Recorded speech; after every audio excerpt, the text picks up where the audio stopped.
An environmental group says 40% of animals and 34% of plants in the United States are at risk of disappearing. The group NatureServe recently released its report. The nonprofit group is based near Washington, D.C., in Arlington, Virginia. NatureServe said 41% of ecosystems in the country are also facing collapse. Ecosystems are everything that exists in an environment, including life forms, land, and water. Plants and animals of many kinds, including crayfish, cacti, and freshwater mussels, are in danger, the report said. The organization examined data from over 1,000 scientists in the United States and Canada. It said the report was its most complete yet, using 50 years of information on the health of animals, plants, and ecosystems. The report provides pictures and maps of areas that the group says are unprotected and where animals and plants are most threatened. Sean O'Brien is the president of NatureServe.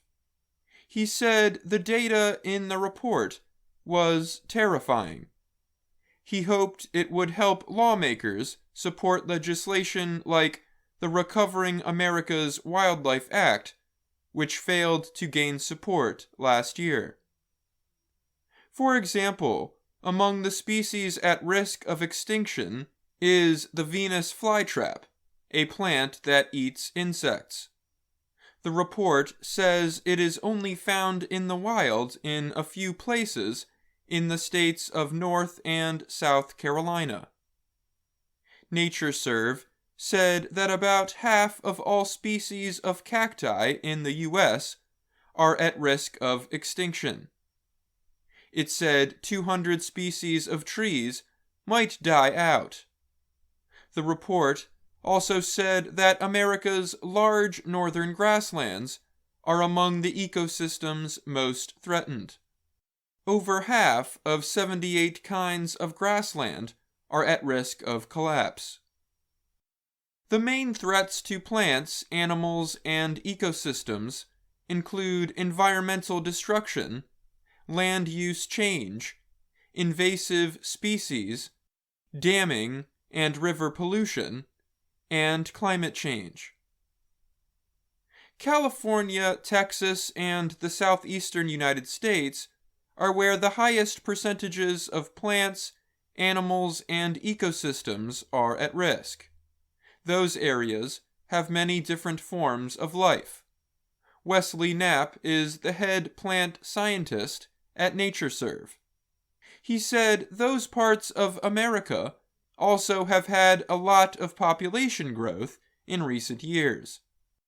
Knapp said lawmakers usually do not provide as much money for plant conservation than they do for animals. The study said there are about 1,250 plants at serious risk of extinction. John Cantor is a biologist with the National Wildlife Federation, a nonprofit group also based in Virginia. He was not involved in the report, but he said the data could guide state and area officials in creating effective state wildlife action plans, or SWAPs.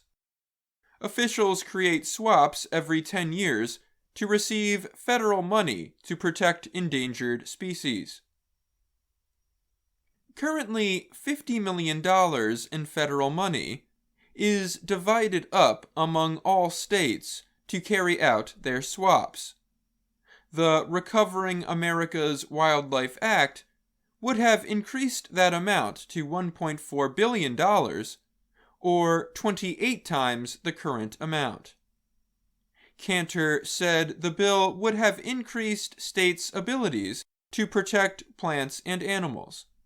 Lawmakers who support the bill have said they would reintroduce it. Cantor added that the NatureServe report can guide officials on how to best spend the public's money. He said biodiversity, the presence of many different forms of life, is important.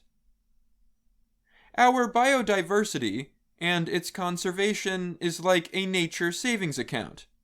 And if we don't have this kind of accounting of what's out there, and how it's doing, and what are the threats, there's no way to prioritize action, Cantor said. I'm Dan Novak.